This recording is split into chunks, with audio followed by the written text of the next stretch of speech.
introduction. This is only the introduction. Okay. So how can we be? What are the main elements of Titus that we can apply to our life?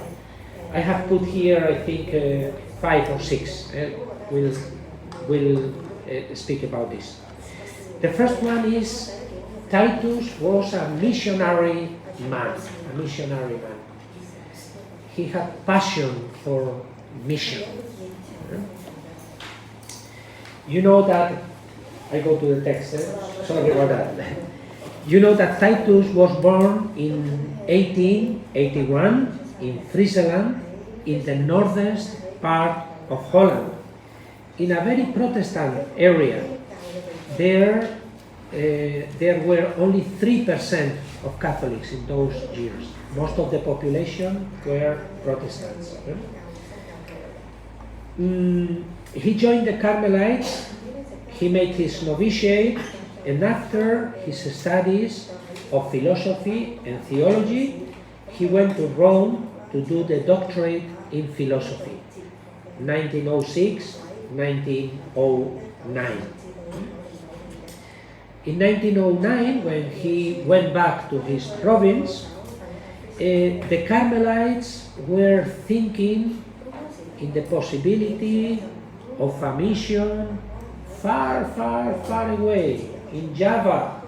That was a Dutch colony at those times, in Java, to create a mission there.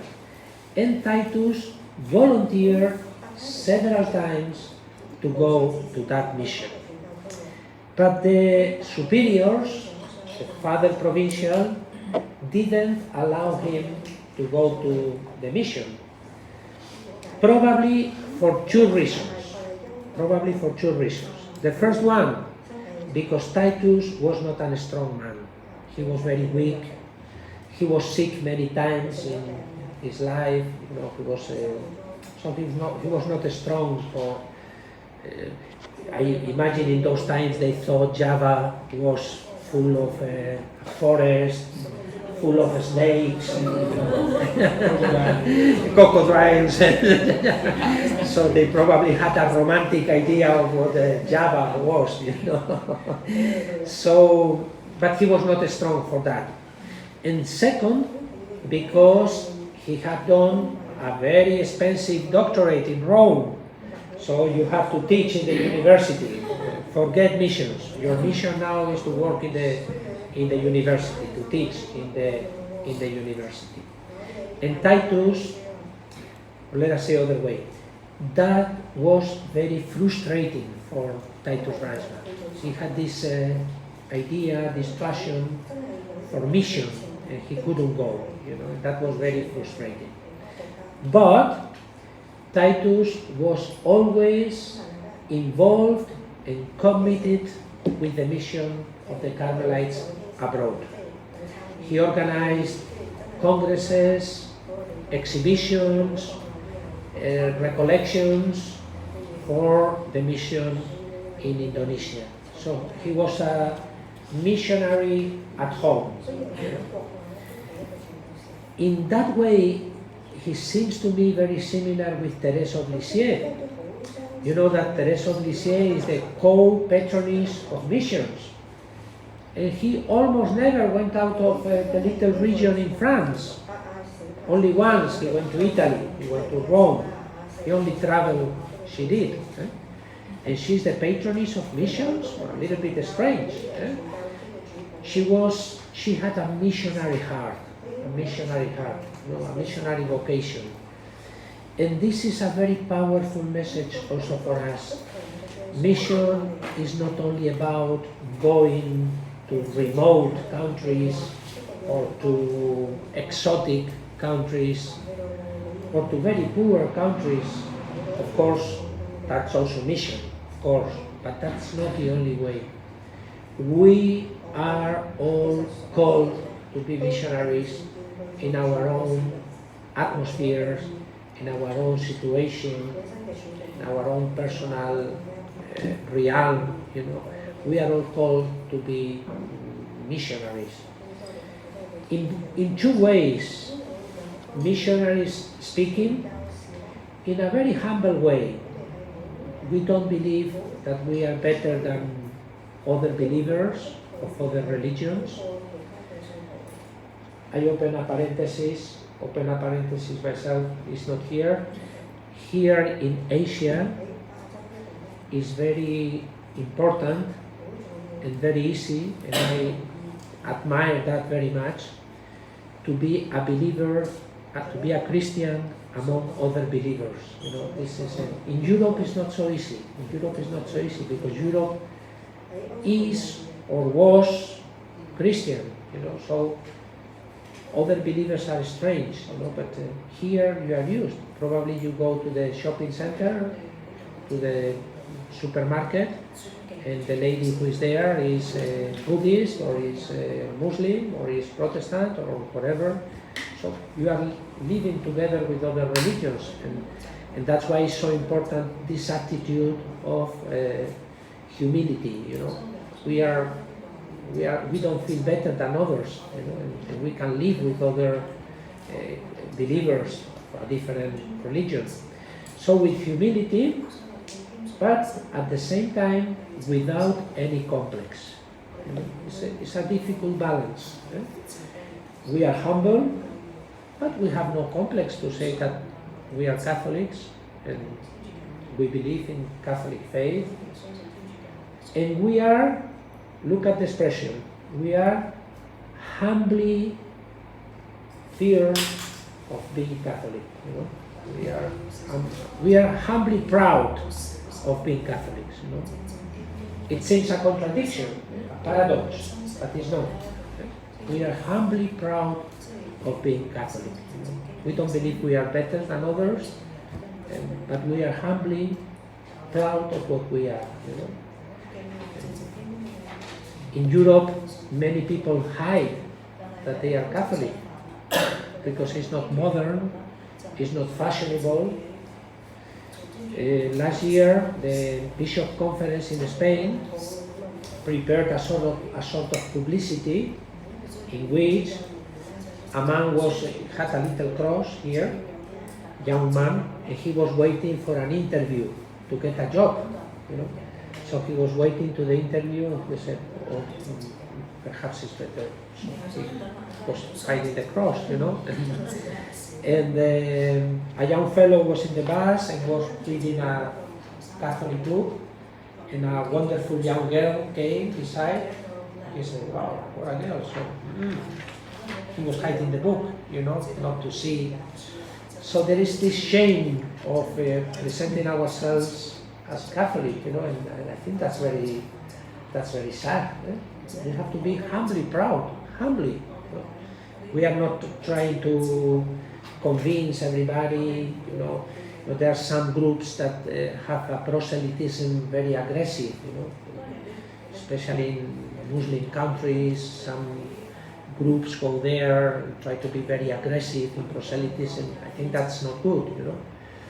Jesus Christ didn't come that way to our world. He was not a Superman convincing people. He came in a very humble way. Probably you remember this theological word, kenosis. Kenosis means, how to translate that? Emptiness, self-emptiness, you know. He was humility coming down, kenosis. So in such a way we have to be missionaries. And also, and especially with our own life, you know. Sometimes, and this is a personal preoccupation, sometimes I see many believers very rigid and very angry, you know. So I think if you really believe, you are calm, you know. You don't have to change the world. God will change the world, you know. And you have an attitude of respecting, of compassion, reconciliation, you know. So we have to look for our own way of being missionaries. You know? Of course, we don't always get with the right way of doing it. Priests, ourselves, many times, I shouldn't have said this, or I should have been stronger. So we have many doubts also. We are priests, but we are weak persons like any other, and we doubt. And Pope Francis is very good for that, because he said, and it's a very famous quotation of Pope Francis, you have to risk. He said to the priests and to the catechists, and you may be wrong, but experiment, risk. So you have to risk. If we are very careful and we don't want to, we never do anything different, so try to look for new ways and so on. And if you are wrong, have the humility to apologize and to say, well, imagine here in the parish, we are going to do or to organize a group of these, and that can be great for the people. And after some months, the experiment doesn't work. We say, okay, we are trying our best, So we have to look for our own ways of being missionaries. And to finish this point, I would like to dream what would Titus Brandsma say, probably he does from heaven, if he saw the Indonesian province. 1923, some Carmelites went to Indonesia. They came through around Africa, because long travel to Indonesia. And of course, many of them never went back to Holland, or went once or twice in their lives. No telephones, letters. And sometimes a letter arrived there 1 month later or 2 months later. So very difficult mission, And imagine if he could see that the Indonesian province is now the biggest province in the Carmelite order. So, in my personal reflection, I used to say, God blesses always generosity. That's a personal conviction. God blesses always generosity. But He doesn't do it when and how we want. God has His own rhythm, His own times. We want an immediate rewarding, Our society today is everything is immediate, I forget a word. Oh, which is the capital of Spain? Oh, it's Madrid. Yeah. So everything is here. We are not able to wait. Everything has to be immediate. God doesn't act that way. But God blesses always generosity. And the presence of the Indonesian Carmelites here in Hong Kong is a good example, The generosity of those Carmelites is giving fruit now in ourselves. And that's an invitation also for ourselves, because what we are doing now will give fruit. We don't know when, we don't know how, but it will, because God blesses always generosity.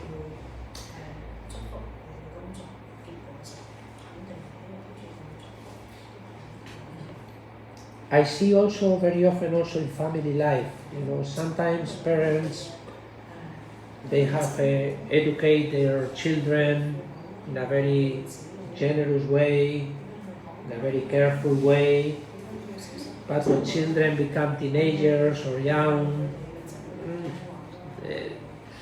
probably, and sometimes parents are very frustrated, they say, we have done our best, and now look at my child, he doesn't believe, or he doesn't go for mass, or he has a strange life.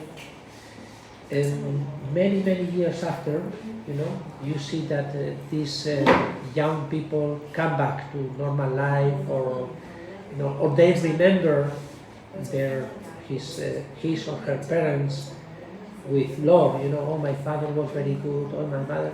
Sometimes I say to them, well, when you were young, you gave him a lot of trouble when you were a teenager. Yeah. Oh, yeah, but they were very good. So I said, look at, long time after the blessing of God comes. If we believe that, I think our way of behavior may change. God blesses always generosity. Believe in that. And Titus believed in that. So this will be the first point for our retreat today, to have this missionary spirit with generosity.